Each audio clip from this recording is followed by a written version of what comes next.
Pues buenas tardes, hermanos, que tengan un excelente día. Espero que hayan tenido una excelente apertura también de Shabbat, de día de reposo. Y pues antes que otra cosa, pues quiero dar las gracias al hermano Alberto que nos permite transmitir desde su hogar, a efecto de que nos permita tener una transmisión en la cual pues vamos a utilizar algunas herramientas como es algún otro video como la sesión pasada, a efecto de que tengamos elementos más gráficos y que siempre ayudan para una mejor comprensión de cualquier tema, ¿no? Que en este caso, como pueden ustedes observar seguramente ya la primera lámina, perdón, antes que inicie quiero hacer una pequeña oración dando gracias al Eterno, al Dios Padre Todopoderoso, para que esta sesión, esta enseñanza sea de bendición para todos y cada uno de nosotros, para todos y cada uno que están conectados, que le están observando, pero también para todos aquellos que conforme a la voluntad de Dios, conforme a la voluntad del Padre, vean esta transmisión ahora o en cualquier otro momento que pueda ser de bendición y de edificación para el pueblo de Elohim, de nuestro Padre Todopoderoso. Damos gracias en esta hora, en el nombre de Yeshua, pedimos que esto sea de edificación para todos y cada uno de nosotros y ponemos toda esta enseñanza en sus manos en esta hora. Damos gracias, Padre Todopoderoso. Y bueno, hermanos, como les comentaba, pues el día de hoy vamos a tocar otro tema que también es otro de los aspectos que muchas veces también es atacado por el secularismo, el humanismo, con respecto a lo que en la sesión que corresponde al día de hoy sería la confusión y que versa sobre la Torre de Babel. Entonces, vamos a ver la Torre de Babel, que ese va a ser nuestro tema el día de hoy para poder iniciar esta enseñanza. Entonces, como les comento, la Torre de Babel ha sido uno de los leyendas, mitos, que así se le ha catalogado, con respecto a lo que la misma o la historia cuenta en el libro de Génesis. Como hemos visto de manera muy puntual, ya tocamos algunos aspectos de la creación, ya tocamos algunos aspectos de la caída y tocamos la sesión pasada algunos aspectos del arca, su viabilidad técnica, su viabilidad en cuanto a la capacidad que tenía y evidentemente a la cantidad de animales que realmente tuvo que meter Noé para que se salvaran después del diluvio. Y bueno, el día de hoy vamos a tocar el punto de la Torre de Babel. Y en la siguiente lámina, que seguramente también ustedes ya tienen a la vista, vamos a iniciar con Génesis 11, con el versículo 1, que tienen ahí a la vista del 1 al 4, y les pido de favor que podamos dar lectura al mismo. Génesis 11, ustedes lo tienen ahí a la vista en la lámina, para que podamos dar inicio a esta historia de la Torre de Babel, que como les indico, muchas veces es considerado un mito, una leyenda, una alegoría, pero regularmente muchas veces se ataca su veracidad.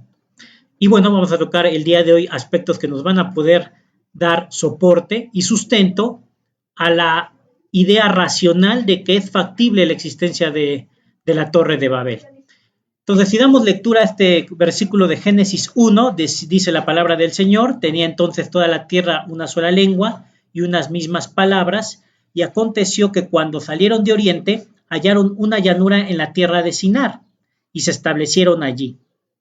Y se dijeron unos a otros, vamos, hagamos ladrillo y cosámoslo con fuego. Y les sirvió el ladrillo en lugar de piedra, y el asfalto en lugar de mezcla. Y dijeron, vamos, edifiquémonos una ciudad y una torre, cuya cúspide llegue al cielo, y hagámonos un nombre, por si fuéramos esparcidos sobre la faz de toda la tierra. Enseguida, la siguiente lámina, versículo 5, continúa la lectura, que dice, y descendió Jehová para ver la ciudad y la torre que edificaban los hijos de los hombres. Y dijo Jehová, he aquí el pueblo es uno, y todos estos tienen un solo lenguaje, y han comenzado la obra, y nada les hará desistir ahora de lo que han pensado hacer. Ahora pues, descendamos y confundamos allí su lengua, para que ninguno entienda el habla de su compañero. Así los esparció Jehová desde allí sobre la faz de toda la tierra, y dejaron de edificar la ciudad. Por esto fue llamado el nombre de ella Babel, porque allí confundió Jehová el lenguaje de toda la tierra, y desde allí los esparció sobre la faz de toda la tierra. Entonces, hermanos, como se darán cuenta de la lectura de estos versículos, pues nos estamos dando cuenta que aquí nos está relatando el escritor de Génesis, pues nos está relatando la historia del Génesis. Quiero nada más regresar a la primera lámina para que vean que identifiqué las palabras cuando dice en el versículo 1, tenía entonces toda la tierra una sola lengua y unas mismas palabras. Y en la siguiente lámina identifiqué y resalté la palabra confundamos, la palabra evidentemente Babel, confundió y lenguaje, porque queremos verificar que efectivamente se esté hablando de un idioma, de un lenguaje que entendía y que efectivamente era un único lenguaje en aquel momento histórico del Génesis. Y tenemos ahí los Strongs, los famosos Strongs, para que podamos verificar en el hebreo original. Tenemos, espero que ya tengan la lámina a la vista, lengua. En el original hebreo es el Strong 8193, es la palabra Sefet, que por implicación es lenguaje, altilocuencia, boca, labio, lengua, lenguaje, palabra. Entonces estamos dando cuenta que cuando el escritor de Génesis está refiriendo a lengua, que toda la tierra tenía una lengua, se está refiriendo precisamente al lenguaje, a la palabra, e incluso muy particularmente hace la referencia a la boca, al labio, es decir, ellos utilizaban el labio, la boca, la lengua para emitir ese lenguaje, esa palabra que era única en toda la tierra. Y después tenemos que también nos dice que la palabra palabras, valga la redundancia, que es el Strong 1697, es la palabra hebrea dabar, que por implicación es materia de cómo se habla, decir o habla, es decir, que la materia, es decir, el objeto del habla, era uno mismo para toda la tierra.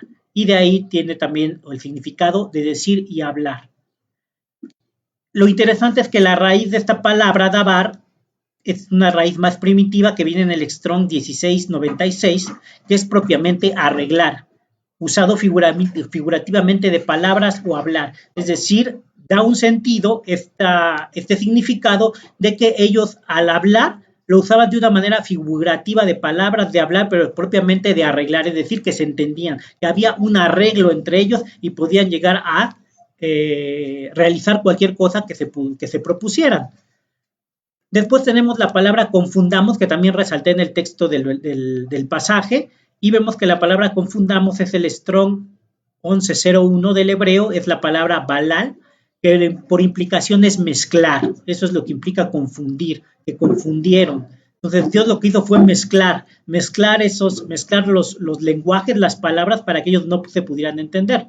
Finalmente tenemos la palabra Babel, que es el Strong 894, y que tiene relación con el 1101 y efectivamente significa confusión, es decir, Babilonia. Es así como se reconoce en el hebreo.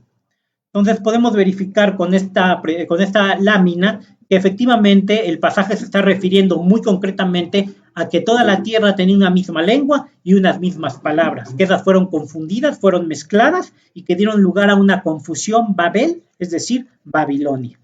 Entonces ahí nos puede quedar muy claro, hermanos, en esta primera parte del pasaje que ellos hablaban una misma lengua y unas mismas palabras. Y aquí la pregunta que seguramente todos nos hemos hecho en algún momento de nuestro conocimiento, de nuestro andar en la palabra, es saber si existió la Torre de Babel. Y para eso, pues tenemos que verificar los registros históricos, porque al tratarse de un aspecto histórico, tenemos que referirnos a esa ciencia, a la historia.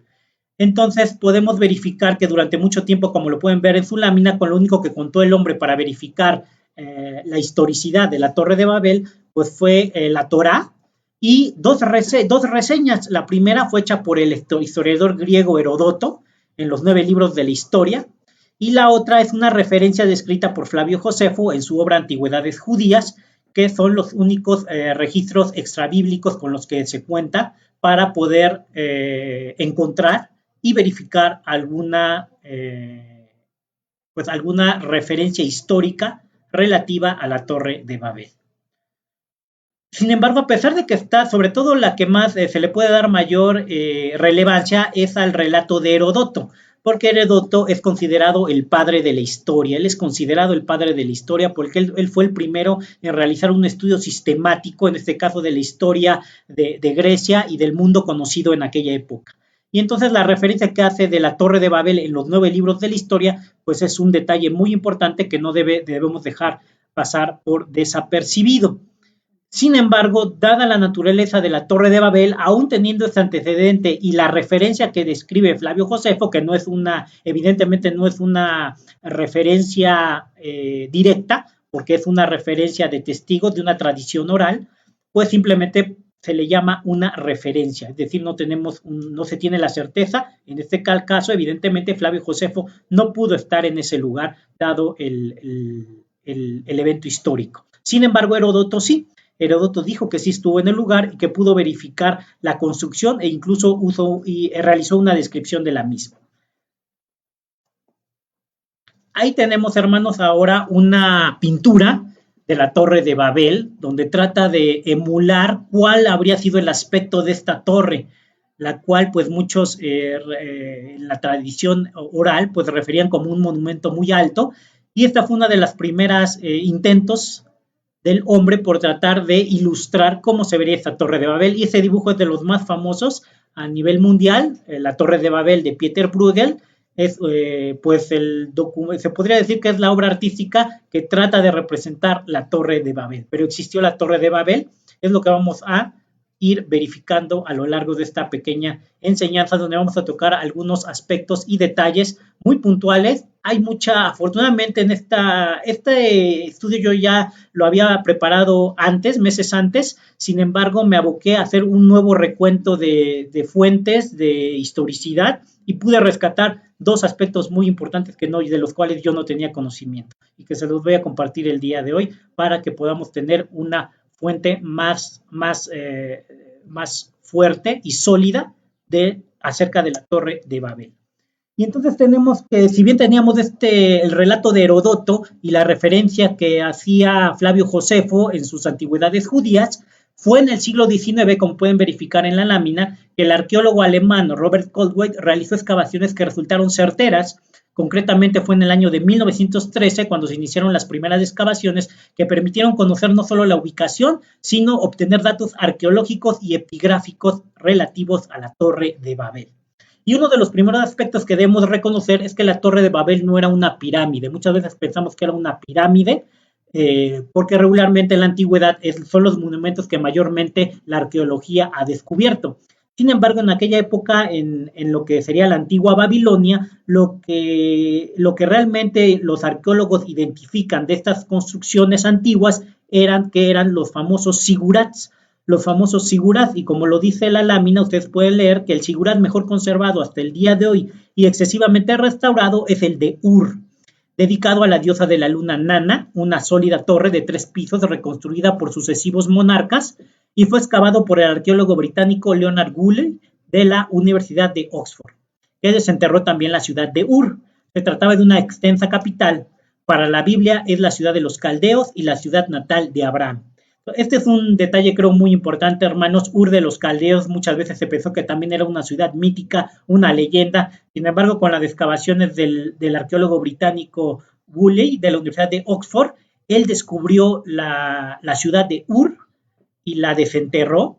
Y entonces ahora ya podemos con toda certeza verificar que lo que dice la escritura es verdad. Y entonces se pudo verificar también que al encontrarse Ur de los Caldeos, pues efectivamente se pudo encontrar la ciudad natal de Abraham. Y este es un dato, creo, importante para que tengamos a la mano.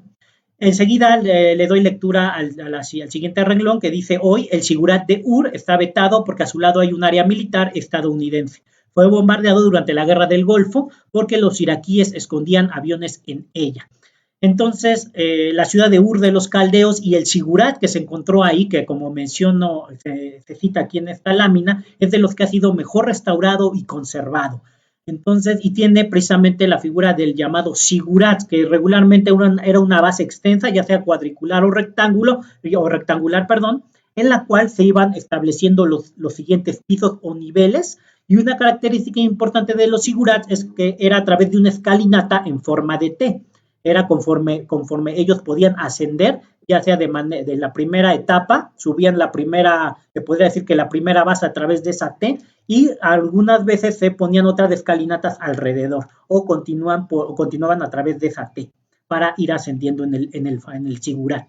Entonces, lo primero que tenemos que reconocer es que no se trataban de pirámides en aquella época, sino de zigurats. Es el nombre que se le da a este tipo de construcciones en la antigua Babilonia. Y otro aspecto importante que quiero compartirles es que, y del cual yo no tenía conocimiento hasta esta recapitulación del tema que estoy compartiendo hoy con ustedes, es que se encontró una tablilla que, como ustedes pueden observar en la lámina, es la tablilla de Sahil, que es un documento cuneiforme que señala las dimensiones de la torre. Esta tablilla es una tablilla de arcilla que se encuentra incluso exhibida en el Museo del Louvre en la ciudad de París. Y este documento señala las dimensiones de la torre y en él de manera muy clara se establece que tenía por lo menos 7 pisos aproximadamente, también tomando en consideración la descripción que hace Heródoto, que tenía aproximadamente 7 niveles. Y esta tablilla de arcilla nos da las dimensiones de anchura y largo de la torre de Babel. Esa es la piedra, está en el Museo del Louvre. Y entonces, una vez que hice esta recapitulación de los antecedentes que tenemos acerca de la historicidad de la Torre de Babel, podemos por lo menos considerar cuatro fuentes, las cuales les pongo aquí para que ustedes las puedan consultar y verificar lo que les estoy comentando el día de hoy. La primera fuente, pues, en un libro de historia que se llama La Torre de Babel, Heródoto y los primeros viajeros europeos por tierras mesopotámicas. Su autor es Juan Luis Montero Fenolós, que es un historiador español que se ha dedicado mucho a las culturas babilónicas, las culturas antiguas de la Mesopotamia, y él no tiene sin lugar a dudas de que esta tablilla describe lo que es la famosa Torre de Babel. Y hace estudios muy importantes, tomando también otros hallazgos arqueológicos para llegar a esta conclusión. Les recomiendo la obra, yo ya tuve la oportunidad de leerla, la pueden googlear, es fácil de encontrar y en ella van a encontrar información más precisa acerca de lo que les estoy comentando. Como ya les había comentado, la otra fuente extrabíblica pues era Antigüedades Judías de Flavio Josefo. Ahí están los capítulos donde se menciona lo relativo a la Torre de Babel. Luego tenemos otra obra muy importante, aunque está en francés, pero quise poner la fuente porque es una fuente muy importante. El autor es André Parrot y fue publicado en París y se llama precisamente La Torre de Babel. También es un estudio arqueológico de 1954.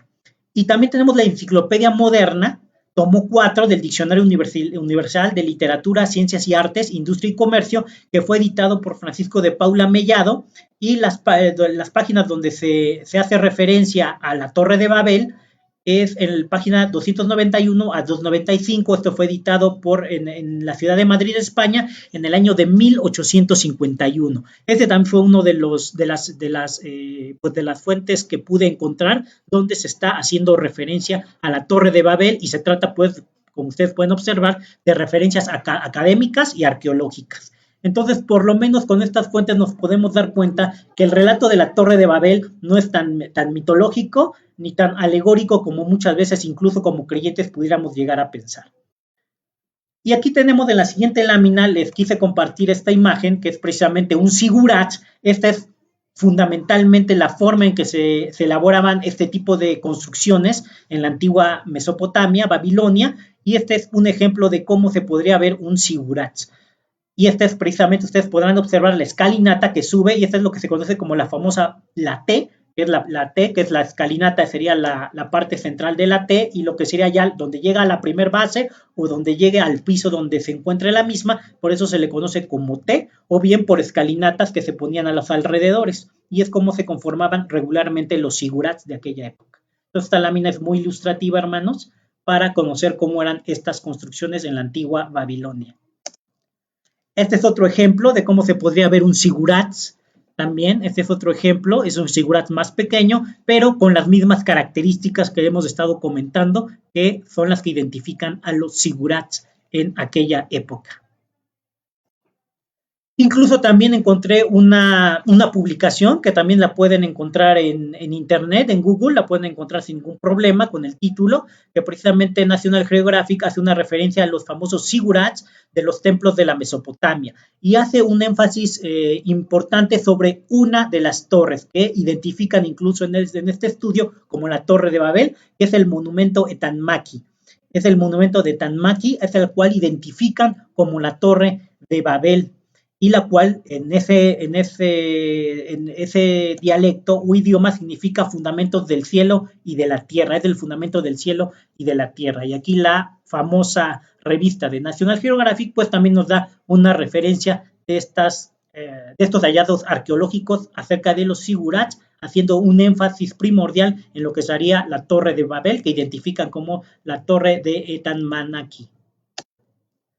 Y bueno, hermanos, también consulté a un destacado arqueólogo inglés, que es el doctor Andrew George. Él estudió asiriología en la Universidad de Birmingham, mantuvo una casa pública en Darlaston, escribió su tesis doctoral sobre textos topográficos de Babilonia, bajo la supervisión de W.G. Lambert en 1985, y desde 1983 ha enseñado lengua y literaturas acadias y sumerias en la Sociedad Americana Oriental, y obviamente en la Universidad de Londres, donde es profesor de Babilonia. Él es un erudito en la materia, él es un profesor que se ha dedicado exclusivamente a estudiar, como ustedes lo pueden observar, la literatura, la lengua acadia, sumeria y, por supuesto, lo que es toda la cuestión que tiene que ver con Babilonia. Él es profesor de esa materia y se ha dedicado muy profundamente al análisis de todos los hallazgos arqueológicos que están relacionados fundamentalmente con la Torre de Babel.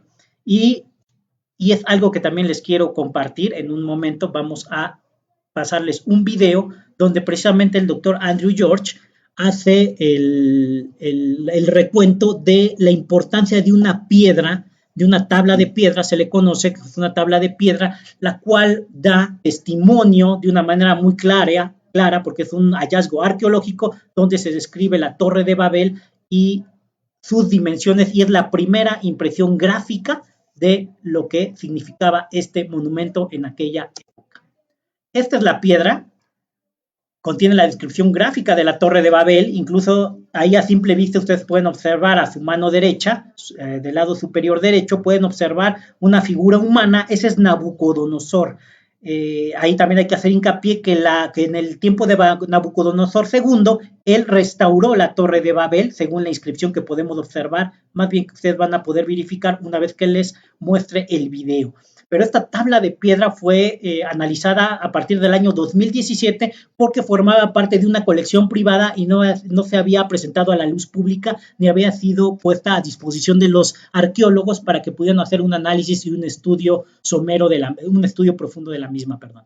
Pero ahí pueden ver, no es muy clara esta imagen, sin embargo en el video ustedes lo van a ver de una manera más gráfica, pero esta es la piedra que se encontró y es la que estudió precisamente el doctor Andrew George para poder describirla e incluso poder dar una traducción de la inscripción, que más abajo no se alcanza a ver, lógicamente son inscripciones babilónicas, lo que se ve en la parte también derecha, hacia abajo, de la mitad de la piedra hacia abajo, pueden observar ahí como inscripciones. Ahí es donde se hacen detalles y manifestaciones relativas a la Torre de Babel. Entonces, este hallazgo arqueológico es muy importante, hermanos, porque es una prueba contundente de que la Torre de Babel existió, porque Nabucodonosor es un personaje Nabucodonosor II es un personaje histórico, debidamente documentado, y él hace una referencia muy clara y precisa de lo que observó con respecto a la Torre de Babel. Entonces vamos a transmitir el video, hermanos. Espero que puedan poner atención al mismo porque es muy, muy revelador lo que nos dice el doctor Andrew George, y posteriormente les voy a dar la descripción, obviamente en castellano, porque el documental está en inglés, pero es muy corto e ilustrativo. The Tower of Babel. The subject of one of the strangest stories in the Bible. But could it be based on truth? I thought as a kid this was Este documental da cuenta arqueológica del descubrimiento de la Torre de Babel. Lo pueden encontrar en el canal Smithsonian, que es uno de los museos más importantes y respetados en Estados Unidos. where the tower stood. The fragile Ahí tenemos ya los remains of the hallazgos legendary city arqueológicos. of Babylon in modern-day Iraq have revealed many secrets. The greatest of all was the discovery of a vast structure that Ahí ancient hablan de que records descubrieron la suggest was estructura the Tower fundamental, lo que of sería la Babel. base de lo que era la Torre de Babel. Ancient texts have allowed experts to imagine Ahí tenemos al doctor what the Andrew building George, might have George, looked like. que es el But arqueólogo now, de astounding new evidence has la emerged. Universidad de Londres, que hizo el estudio y análisis de esta tabla de piedra. Ahí se alcanzan ahora sí ver los escalones, hermanos, de la Torre de Babel. Exactly what the Tower of Babel looked like. Y dice que se ve de manera muy clara la Torre de Babel. Que la historia de la Biblia pues es corroborada por este hallazgo arqueológico. Which has never been filmed before, dates to the 6th century BC. It was discovered in Babylon over a century ago. Unbelievably, no one realized how important it was until Professor Andrew George, an expert in ancient texts, brought its faint carvings back to life. At the top here, this part, Ahorita van a resaltar los relieves para que podamos observar la Torre de Babel, que es lo que está describiendo el profesor Andrew George. Y ahí tenemos a Nabucodonosor. Y ahí tenemos la inscripción que él va a proceder a dar lectura. Zikurat Babeli, and that means the Zikurat or temple tower of the city of Babylon. Ahí tenemos, están resaltando la imagen para que sea más clara para nosotros. Ahí está la Torre de Babel. Was a Mesopotamian stepped tower and illustrates the 7 tiers of the ancient megastructure.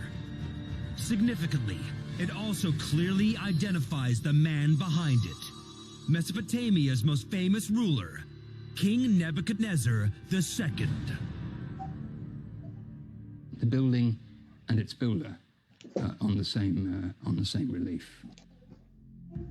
But while the images are extraordinary, the tablet's ancient text also reveals a detailed account of the tower's construction, and more importantly, how Nebuchadnezzar went about building it. It reads from the upper sea, which is the Mediterranean, to the lower sea, and that's the Persian Gulf. The far-flung lands. Ahí sigue dando lectura a la inscripción en la piedra. In order to construct this building of the Zikkurat of Babylon. Incredibly, this ancient account is identical to the biblical story of how the Tower of Babel was constructed. For scholars, the tablet offers further proof that the Tower of Babel wasn't just a work of fiction. It was an actual building from antiquity.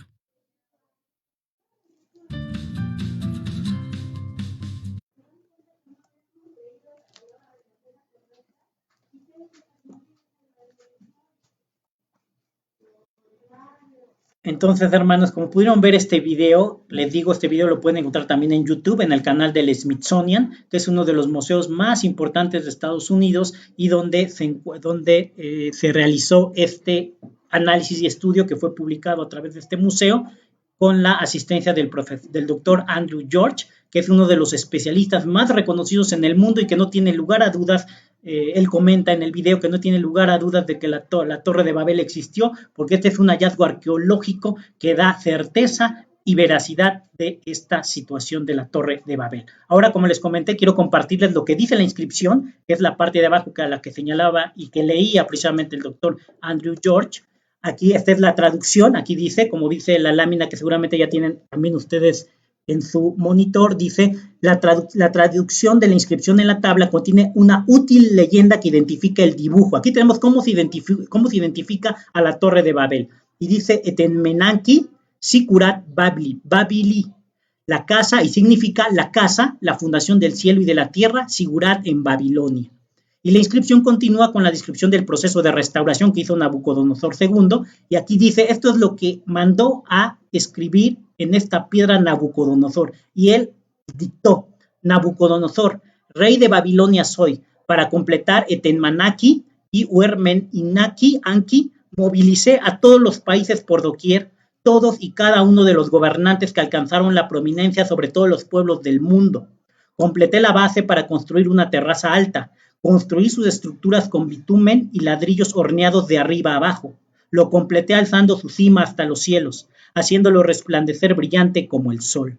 Hermanos, esta es la lectura que dio el doctor Andrew George a esta tabla de piedra, a este hallazgo arqueológico que hace una referencia muy clara y precisa e incluso gráfica, porque podemos ver en los relieves, cuando se resaltó el relieve de la piedra, fue muy fácil identificar la torre, así como a Nabucodonosor II, quien es el que quien ordena la inscripción de esta inscripción que acabamos de leer. Entonces, no deja lugar a dudas de que la Torre de Babel existió y que este hallazgo pues, es uno de los más importantes de los que podemos dar cuenta. Muchas veces los historiadores, para reconocer un hecho histórico, hacen uso de una o a lo mucho de dos fuentes. Sin embargo, aquí ya tenemos lo que sería Heródoto, que es una fuente directa. Heródoto lo vio, e incluso, curiosamente, Heródoto es concordante con los 7 pisos que refiere la tabla de piedra que acabamos de verificar en el video que acabo de compartirles. En ese sentido,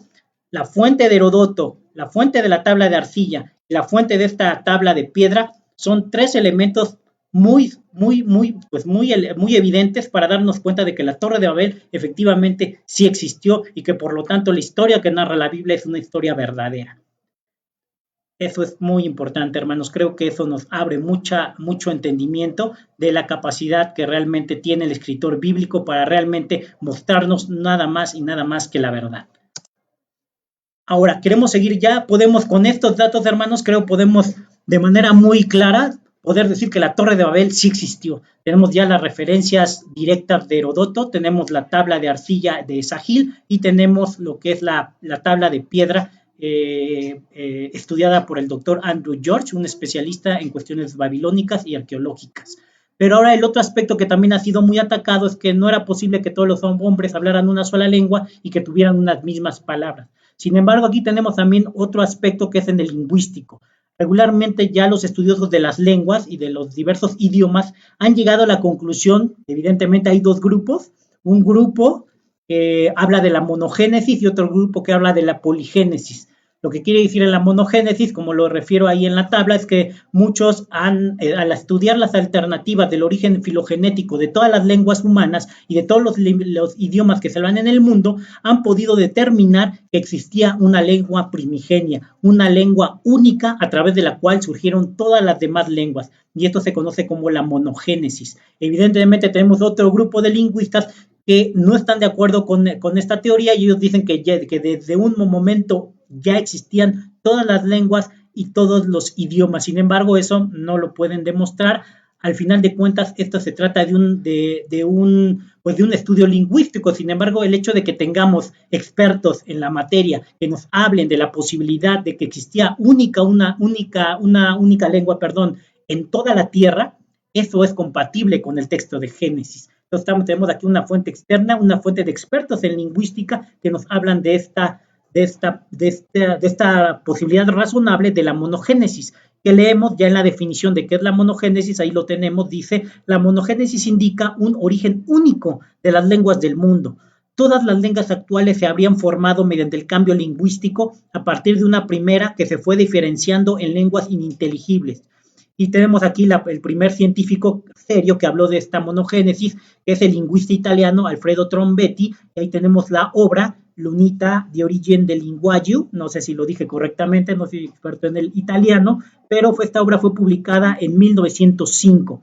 Más modernamente, otros que continuaron esta teoría lingüística de la monogénesis son los autores Greenberg y Rullen, que son partidarios de esta posición y sostienen que en las lenguas modernas existe suficiente evidencia para reconstruir parte de la lengua originaria o protomundo. Entonces, también en el ámbito lingüístico y académico y científico, como lo podemos verificar con esta fuente del lingüista Trombetti, nos podemos dar cuenta que existe la posibilidad razonable de que existiera una sola lengua primitiva, única, que se hablara en todo el mundo. Bueno, el mundo conocido en aquel tiempo. Entonces tenemos también aquí un aspecto muy importante que también nos ayuda a tener un elemento para que cuando quieran refutar que solo había una lengua y que los idiomas y lenguas que vimos el día de hoy ya existían, pues no, existen lingüistas y académicos expertos en la materia que nos hablan de esta idea de la monogénesis, que es otro dato importante que quería compartirles. Entonces ya tenemos que el relato de la Torre de Babel es factible, es real, tenemos los hallazgos arqueológicos, tenemos las referencias de los académicos correspondientes. Evidentemente les compartí sobre todo de Andrew George, porque él fue el que hizo el análisis directo de la tabla de piedra. Sin embargo, hay otros autores y otros estudiosos de la Mesopotamia antigua que también avalan este hallazgo arqueológico.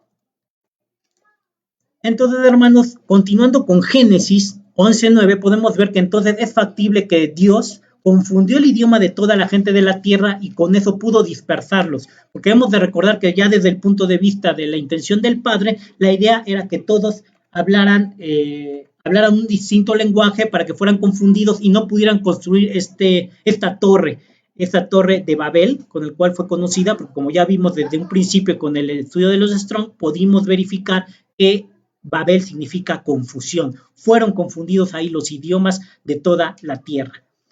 Y este es un antecedente importante que, como podemos verificar, hace poco celebramos la fiesta de Shavuot, y en esa fiesta nos pudimos dar cuenta que los discípulos galileos de nuestro amado Yeshua, en el día de la fiesta de Shavuot, conocida en el griego como Pentecostés, estaban unánimes juntos, no porque quisieran estar por una cuestión aislada, sino estaban juntos porque precisamente iban a celebrar Shavuot. Es una fiesta muy importante, es una de las 3 fiestas de peregrinación que se establecen en la Biblia y donde acudían judíos de todas partes del mundo conocido en aquella época. Como ustedes pueden observar, el texto de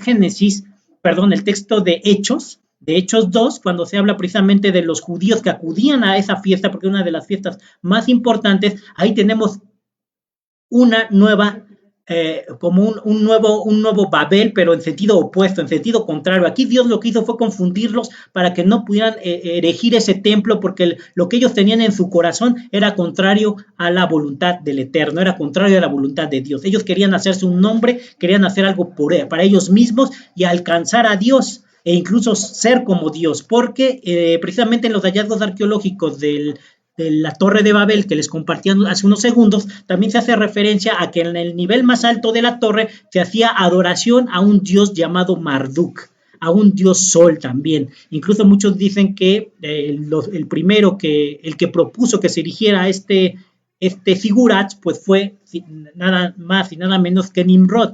Nimrod se puede decir que fue el primer ateo en la historia de Génesis. Ustedes si hacen un recuento, es Nimrod el primero que se va a levantar en contra de Dios y es el que va a levantar este Sigurat, pero no solo con el ánimo de hacerse un nombre y de alcanzar el cielo, sino incluso adorar a otro Dios distinto del Dios de la Biblia. Entonces, por eso es que es coherente, es lógica la narración del Génesis y del por qué Dios tuvo que confundir sus lenguas, porque no quería que se diera adoración a otro Dios que no era el Dios creador, que era un Dios falso, como muchas veces sucede en distintas creencias, en distintas religiones, lamentablemente, que adoramos ídolos, adoramos la creación, adoramos las cosas de la creación, pero no adoramos al mismo creador. Y entonces Shavuot podemos ver que es una reminiscencia de lo que sucedió en Génesis, pero con un ánimo totalmente distinto. Aquí la idea fue que los discípulos fueran llenos del Espíritu Santo para que pudieran hablar en otros idiomas, hablar en otras lenguas que eran entendidas por todos los judíos que venían de otras partes de la tierra. Y entonces ahí el objetivo era que reconocieran al Dios verdadero. Así como los confundió para que no pudieran adorar a un Dios falso, aquí en Génesis 11:9, en el día de Pentecostés, en la fiesta de Shavuot, lo que está haciendo el Padre es permitir que ellos puedan hablar en lenguas, que no eran lenguas raras, eran idiomas muy claros que podían entender toda la comunidad judía que llegó a esa gran fiesta. Y entonces el objetivo del Padre era que se reconociera al Dios verdadero, al Dios judío, pero sobre todo a la revelación de ese Dios todopoderoso que es Yeshua Hamashiach, a ese Dios, a esa imagen del Dios invisible. Es donde Shavuot es este punto de partida que tiene como su reminiscencia, su antecedente en en la Torre de Babel, pero precisamente con un ánimo, con un contexto totalmente distinto de aquella primera ocasión. En la siguiente lámina, como podemos ver, nos hablan de que cómo es posible también que existieran tantas razas. Hemos también tenido esta idea de las razas, que ha sido incluso estudiado y analizado en las escuelas, en la academia.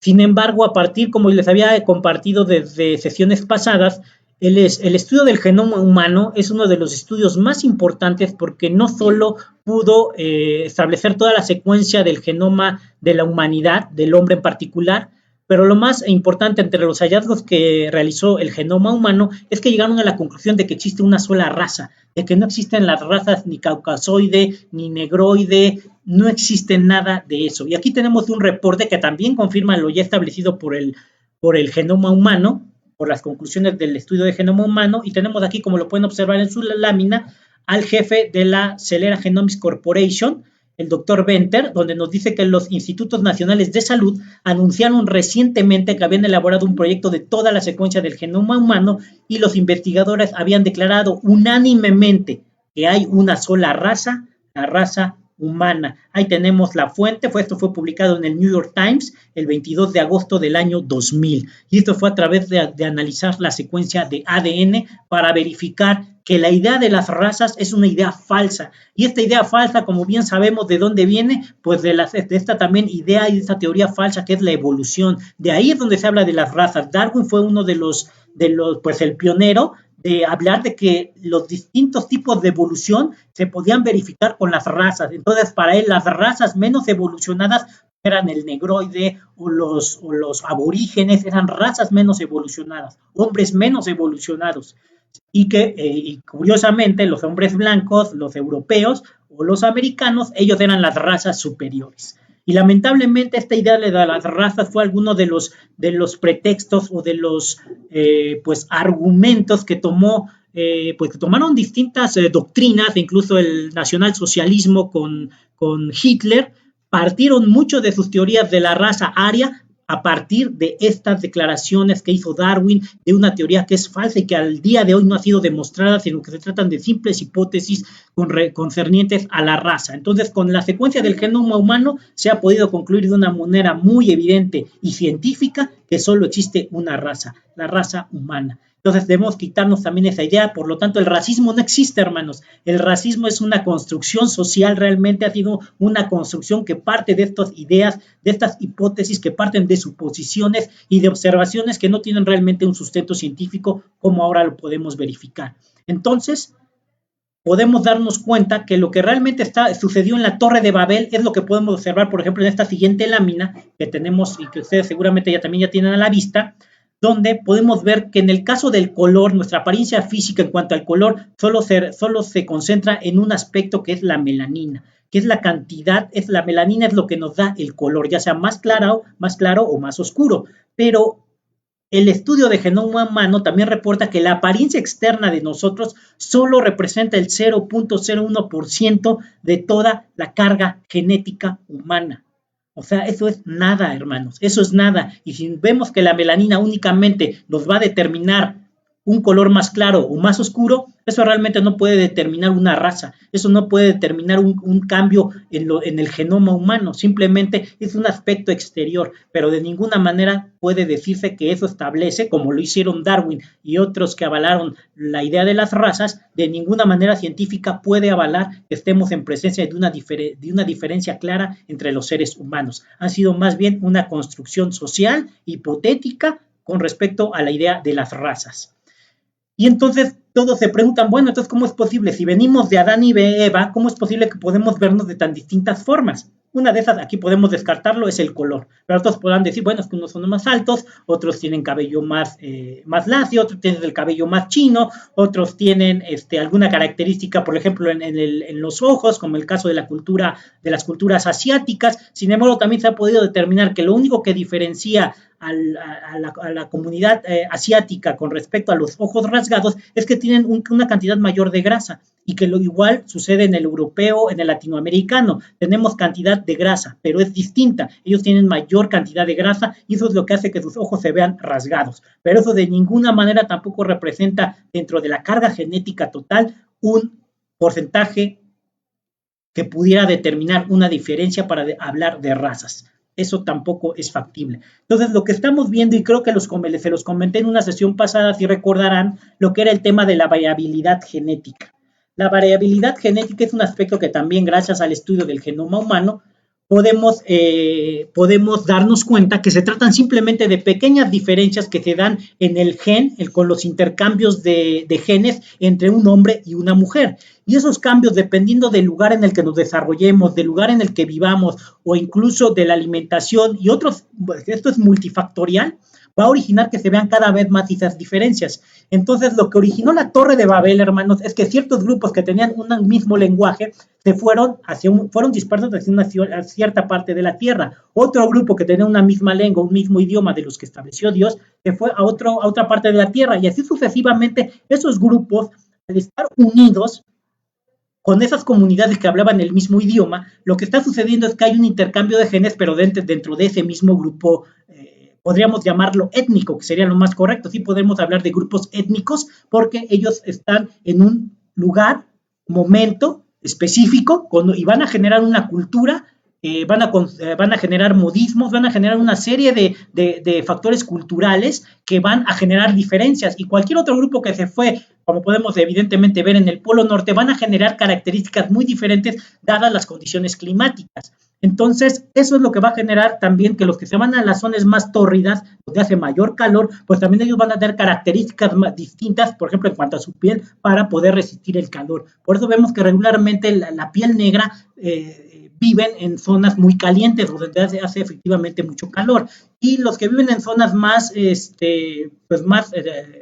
frías, como podría ser la tundra, pues siempre van a tener características de color más claro. Y así como ese podemos empezar a analizar cada uno de esos aspectos que se conoce como variabilidad genética. Y esto no lo digo yo, lo dice el padre del genoma humano, que es el doctor Francis Collins. Como ya lo he referido en otras ocasiones, el doctor Francis Collins fue el que fue el líder del proyecto Genoma Humano y fue el que estableció las conclusiones, por ejemplo, de las razas, estableció la conclusión de que no existe el gen gay también, es falso, es otra falacia que nos quisieron vender durante muchos años, y así como esas, muchas. Y aquí tenemos lo que él define lo que es la variabilidad genética, y aquí en la lámina lo pueden verificar, dice, la variabilidad en el genoma humano puede presentarse en diferentes formas. Una de ellas son los polimorfismos de nucleótido simple, por sus siglas NPS. En otras ocasiones, la variación se produce en una mayor escala. Por ejemplo, cuando un segmento de ADN de cientos o incluso miles de pares de bases es diferente entre las personas. Tal vez yo tengo 3 copias de ese tramo y usted tiene 2. O tal vez es una situación en la que yo tengo genes en el orden ABC y usted los tiene en el orden ACB, porque tienen una inversión en ese lugar. Pero no todas estas variaciones tienen que ser patológicas. De hecho, la mayoría de ellas no lo son. Entonces, parafraseando al doctor Collins, lo único que nos está diciendo es que efectivamente determinados grupos de cientos o miles de personas tienen diferentes bases de genes, de pares de genes, que se van consolidando en ese grupo. Pero cuando usted se emparenta con otra persona o grupo de personas que tienen otro tipo de tramos de copias de determinados genes, lo que va a generar es que haya una mayor variabilidad genética, es decir, va a haber una mayor diferencia entre los grupos. Eso es lo que se conoce como variabilidad genética. Entonces, lo que estamos observando a partir de la Torre de Babel es que estamos observando que se generó una variabilidad genética que se fue consolidando en un grupo, otra variabilidad genética que se consagró en otro grupo y así sucesivamente. Sin embargo, hoy en día que tenemos un mundo cada vez más interrelacionado, un mundo cada vez más que interacciona cada vez entre sus habitantes, podemos ver que entonces cuando una persona viaja de una cultura, de una etnia hacia otra parte del mundo, si él llega a emparentarse con algún otro grupo de personas, su variabilidad genética aumenta.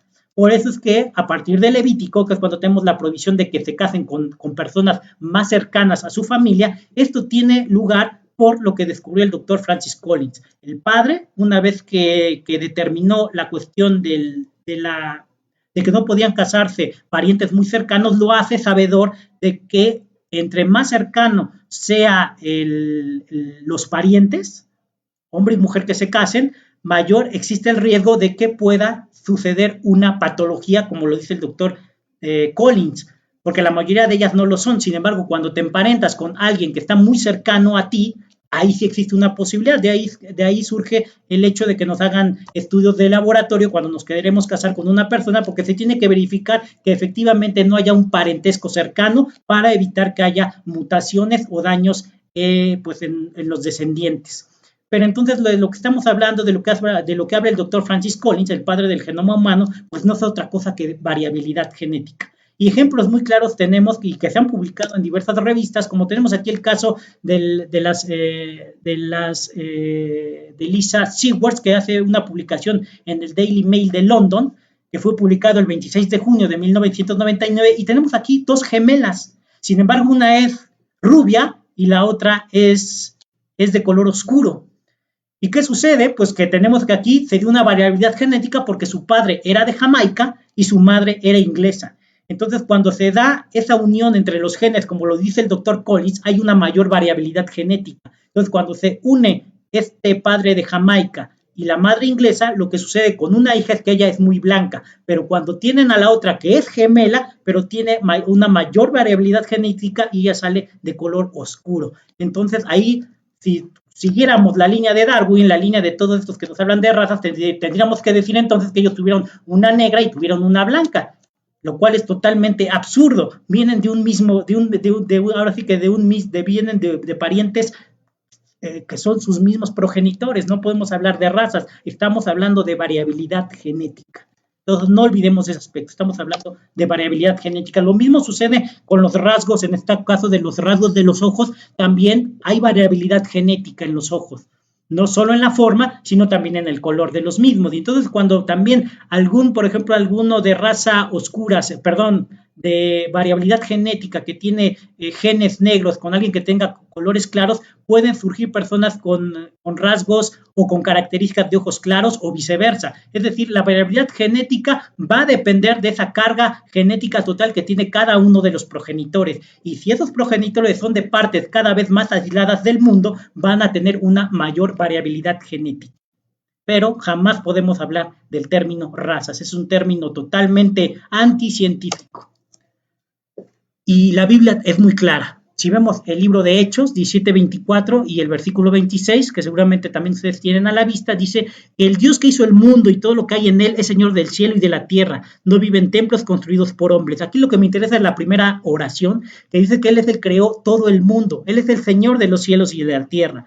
Y en el versículo 26, muy clara su declaración, que es confirmada por el estudio de genoma humano. Él dice: de un solo hombre hizo todas las naciones para que habitaran toda la tierra y determinó los periodos de su historia y las fronteras de sus territorios. Ahí que tenemos una referencia muy clara del texto bíblico donde nos está refiriendo el escritor de Hechos, que de un solo hombre hizo todas las naciones. Y entonces es factible pensar y científicamente correcto decir que de Adán y Eva venimos todos y que lo que sucedió a partir de la Torre de Babel es que fuimos esparcidos y la variabilidad genética de cada grupo que se fue hacia un lado o hacia otro del mundo conocido, pues lo que sucedió es que fueron generando una variabilidad genética cada vez menor entre ese grupo, y por eso en Levítico establece Dios que tienen que separarse y ser parientes cada vez más lejanos para evitar que la variabilidad genética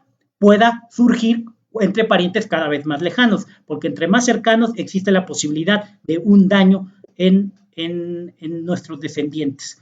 Pero esto solo fue hecho hasta Levítico, porque precisamente el Padre, como es conocedor de todo, él sabe que en ese momento, si no lo hubiera hecho, el pueblo judío, que no podía en ese momento histórico emparentar con los demás culturas y grupos que existían en la tierra en ese momento específico, entonces lo que hace es: igual mi pueblo lo tengo que conservar. ¿Cómo le hace Dios? Pues tienes ahora ya no que emparentar con tus hermanos o con tus primos, tienes que emparentar cada vez con parientes más lejanos para que entonces así el Padre pudiera garantizar que su pueblo no sufriera ningún daño genético. Y eso no es otra cosa que la sabiduría de nuestro Padre y que ha sido revelado a través de la ciencia.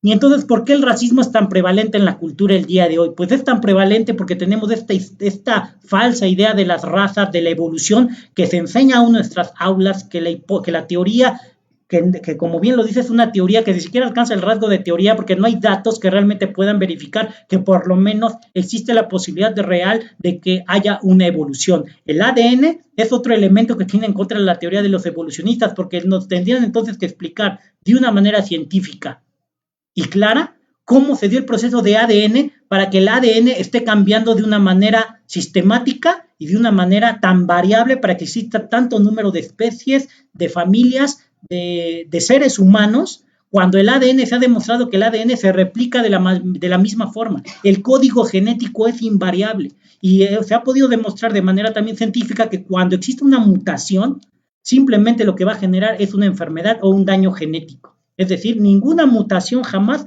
va a generar que haya una mayor complejidad o algún beneficio en la especie o en el caso de los seres humanos que podamos tener algún beneficio. Por el contrario, cuando existe un daño genético, lo que está sucediendo es que tenemos enfermedades crónico-degenerativas. Entonces, la idea del racismo más bien es una idea cultural.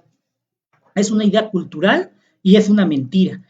Y como pudimos verificar con estos pequeños datos científicos, estamos hablando de una falacia, de algo que no puede ser comprobado y que por el contrario, el estudio de genoma humano y los reportes científicos más recientes en la materia, pues han llegado unánimemente a decirnos que nuestra apariencia física no determina una raza, porque no representan ni siquiera el 0.01% de toda la carga genética que tenemos. Por lo tanto, la evolución del hombre, como nos la han pintado en las academias, en las escuelas públicas, aún en las universidades, pues estamos viendo que se trata de una mentira, que se trata más bien de una creencia que sí tiene una fe ciega, porque ellos sin hacer ningún estudio científico, sin probarlo, observar, sin poderlo demostrar, creen en esa idea de la evolución del hombre, creen en la idea de la evolución de las especies, pero entonces olvidan el ADN, olvidan la variabilidad genética, olvidan en el caso del hombre el tema de las razas, olvidan todos estos aspectos que de manera muy puntual he querido compartir con ustedes en esta sesión y que lo único que nos pueden ayudar a determinar es que estamos en presencia de muchas ideas falsas. Y así como esas podemos encontrar en la actualidad muchas ideologías que se están generando, como el feminismo, como el lenguaje inclusivo, y muchos de otras vamos a encontrar muchas ideas y muchos argumentos que no tienen realmente una solidez y una base científica. Pero como bien dicen, muchas veces ha sido tan repetido que no lo creemos. Creemos que existe el feminismo, creemos ahora que existe el patriarcado. Sin embargo, hay estudios también de manera muy específica, estudios del doctor Jordan Peterson, que es alguno de los autores más importantes en la materia, que llega a la conclusión de que no existe el patriarcado, no existe la diferencia de géneros. Y eso es un aspecto también sociológico de psicología clínica que ha efectuado de una manera profesional y académica y que por lo menos que yo lo he visto en debates académicos siempre ha podido salir avante y ha podido demostrar que muchas de esas ideas, que muchos de esos argumentos realmente no tienen un sustento científico. Entonces, hermanos, creo que esta parte que he podido compartir con ustedes acerca de la Torre de Babel, pues es un aspecto que como lo hemos visto con Noé, como lo hemos visto con el hombre, como lo hemos visto con la teoría darwiniana, como lo hemos visto de manera muy precisa con otros aspectos que han querido pues atacar y ser punta de lanza para un ataque a nuestras creencias y a la fe que tenemos en el Dios Todopoderoso, pues creo que este estudio, esta sesión también nos puede demostrar que tenemos elementos. Evidentemente hay más hermanos, pero el tiempo también es corto. Quería darle lo más relevante que pude encontrar en esta nueva investigación que yo realicé acerca del tema y que en el caso del hallazgo de la tabla de piedra, pues nos dan mucha luz a este respecto, hermanos. Y se trata de hallazgos arqueológicos, no se trata de hipótesis, no se trata de suposiciones, se trata de estudios muy concretos y que han sido avalados, pues en este caso por autoridades en la materia, que nos pueden dar luz acerca de que nuestra creencia es verdadera. Entonces, hermanos, los invito a que realmente reflexionemos acerca de estos temas, que también busquemos, que también seamos proactivos y que cualquier duda que tengamos en el libro de Génesis o en cualquier otra lectura podamos realmente considerar que esto es cierto y que si no lo entendemos o no podemos comprenderlo, eso se debe a que somos seres finitos, que tenemos una mente finita, pero eso no quiere decir que lo que escribió y que lo que fue inspirado por el Espíritu Santo no sea verdad, porque como mentes finitas como las que tenemos nosotros, pues difícilmente vamos a entender todo el texto bíblico, va a ser muy difícil. Sin embargo, los elementos más importantes y lo que el Padre realmente nos quiera revelar, eso es lo que vamos a entender. Pero no nos preocupemos, porque como así vimos en esta ocasión la confusión, vamos a ver la consumación, vamos a ver lo que es la tierra nueva, el cielo nuevo, y ahí es, hermanos, cuando vendrá el mismo Mesías, el Padre Todopoderoso, los tendremos y ellos nos enseñarán todas las cosas, nos revelarán todos los misterios y las dudas que quizá pudiéramos tener acerca de las historias o de los pasajes que pudiéramos tener en la Biblia. Pero lo que sí puedo decirles es que todo lo que está escrito en la Biblia tiene una explicación. Quizá ahorita algunas no las podemos entender o no las podemos comprender, pero eso no quiere decir que no sea cierto. Seamos humildes en reconocer que como seres finitos no tenemos la capacidad, como lo decía el mismo Albert Einstein hizo la declaración de que él con su mente finita apenas podía comprender algo del universo, apenas podía comprender algo de las maravillas del universo. Es lo que decía Albert Einstein, el cual es considerado una de las mentes más importantes y más grandes que ha existido en la humanidad. Entonces, hermanos, los dejo con eso. Espero que puedan en su momento ver nuevamente la enseñanza, verificar la información que les proporcioné y puedan verificarla, puedan estudiarla, porque les digo, la bibliografía que les presenté es muy vasta y tiene elementos aún más precisos que nos pueden ayudar a comprender el tema de la Torre de Babel.